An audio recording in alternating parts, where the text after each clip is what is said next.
इतिहास में ना कुछ नाम ऐसे हैं जो एक साथ शक्ति और शांति, क्रूरता और करुणा दोनों की याद दिलाते हैं।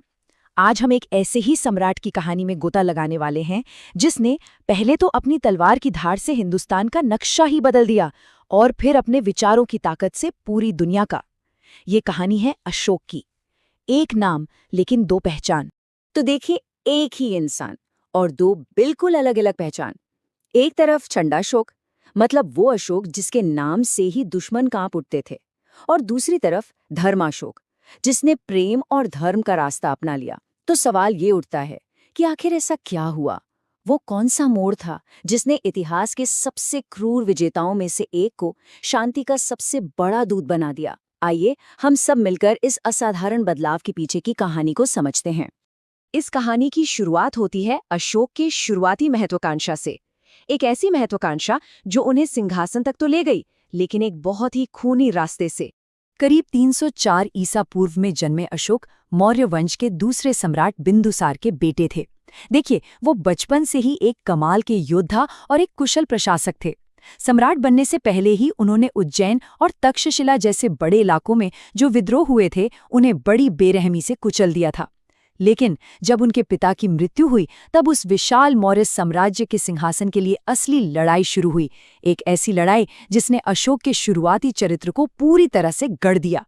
कहा जाता है, और ये बातें हमें बौद्ध ग्रंथों से पता चलती हैं, कि अशोक ने सिंहासन तक पहुंचने के लिए अपने 99 भाइयों की, हाँ, 99 भाइयों की हत्या कर दी थी। सत्ता के लिए ये जो 4 साल तक गृह युद्ध चला, वो कितना कितना भयानक रहा होगा। और इसी वजह से उन्हें नाम मिला चंडाशोक, यानी क्रूर अशोक। उनका मकसद बिल्कुल साफ था, अपने दादा चंद्रगुप्त मौर्य का सपना, अखंड भारत का सपना पूरा करना, और इसके लिए वो कोई भी कीमत चुकाने को तैयार थे। तो अपने साम्राज्य को फैलाते फैलाते अशोक लगभग पूरे भारतीय उपमहाद्वीप पर कब्जा कर चुके थे।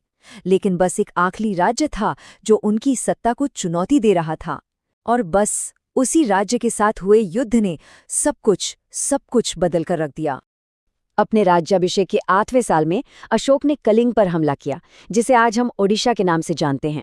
कलिंग उस वक्त एक बहुत अमीर और शक्तिशाली राज्य था जो मौर्य साम्राज्य के आगे झुकना नहीं चाहता था। अशोक के लिए ये जीत अपने साम्राज्य को पूरा करने के लिए बहुत जरूरी थी, लेकिन ये लड़ाई इतिहास की सबसे विनाशकारी लड़ाइयों में से एक बन गई।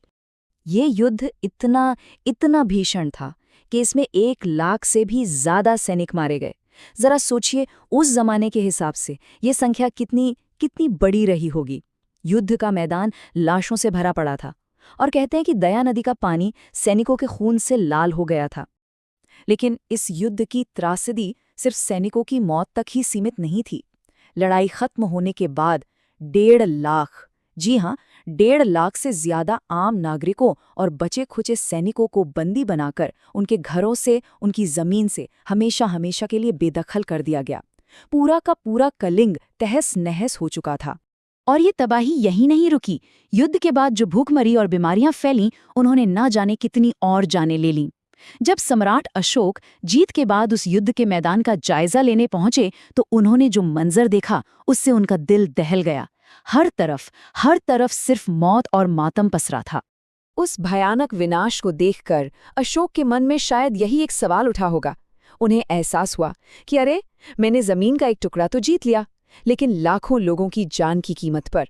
ये कोई जीत नहीं थी, ये तो इंसानियत की हार थी। और बस यही वो पल था जब चंडाशोक का दिल हमेशा के लिए बदल गया। कलिंग के उस विनाश ने अशोक को पूरी तरह से बदल दिया था। उन्होंने युद्ध की नीति को हमेशा के लिए छोड़ दिया और अपने इतने बड़े साम्राज्य को चलाने के लिए एक बिल्कुल नया रास्ता चुना। एक बौद्ध भिक्षु उपगुप्त से प्रेरणा लेकर अशोक ने धम्म की नीति अपनाई। अब ये कोई नया धर्म नहीं था, बल्कि ये तो एक नैतिक जीवन जीने का तरीका था। इसमें क्या क्या था? अहिंसा, बड़ों का सम्मान, सभी धर्मों के लिए सहिष्णुता और हर जीवित प्राणी के लिए दया का भाव। अब उनका लक्ष्य युद्ध से जीतना, यानी दिग्विजय नहीं, बल्कि धम्म विजय था। और यहाँ जो सबसे दिलचस्प बात है वो है इस साम्राज्य का साइज। जरा सोचिए, 50 लाख स्क्वायर किलोमीटर का इलाका और करीब 5 करोड़ की आबादी। इतने बड़े, इतने विविध साम्राज्य पर अब तलवार के जोर से नहीं, बल्कि नैतिक सिद्धांतों के बल पर राज किया जा रहा था। उस जमाने के हिसाब से तो ये एक बिल्कुल ही क्रांतिकारी, एक रेवोल्यूशनरी सोच थी, है ना? अशोक ने अपने धम्म को सिर्फ बातों तक ही नहीं रखा, बल्कि उसे लागू भी किया। उन्होंने इंसानों के लिए और पहली बार जानवरों के लिए भी अस्पताल बनवाए। यात्रियों को आराम मिले, इसके लिए सड़कों के किनारे छायादार पेड़ लगवाए, कुएं खुदवाए। अपने संदेशों को पत्थर के बड़े बड़े खंभों और चट्टानों पर लिखवाया, ताकि आने वाली पीढ़ियां भी उन्हें पढ़ सकें। इतना ही नहीं, उन्होंने जंगली जानवरों की सुरक्षा के लिए कानून बनाए और अपने शांति के संदेश को फैलाने के लिए अपने दूतों को श्रीलंका और मध्य एशिया तक भेजा। तो चलिए अब देखते हैं कि अशोक के जीवन के इस दूसरे दौर का और उनके इस महान बदलाव का दुनिया पर आखिर क्या असर पड़ा। लगभग 40 साल तक धम्म के रास्ते पर चलते हुए शासन करने के बाद 232 ईसा पूर्व में अशोक की मृत्यु हो गई। हाँ, ये सच है कि समय के साथ उनका बनाया हुआ इतना बड़ा राजनीतिक साम्राज्य तो बिखर गया, लेकिन शांति, सहिष्णुता और नैतिक शासन की जो विरासत वो छोड़ गए, वो आज भी हमारे बीच जिंदा है। और इसका सबसे बड़ा सबूत तो हमारे राष्ट्रीय ध्वज में ही मौजूद है। हमारे तिरंगे के बीच में जो नीला चक्र है, वो वही अशोक चक्र है, जो उनके धम्म का प्रतीक है। ये हमें लगातार याद दिलाता है कि तरक्की और धर्म का रास्ता एक ही है, और ये अशोक की स्थायी विरासत का सबसे बड़ा सम्मान है।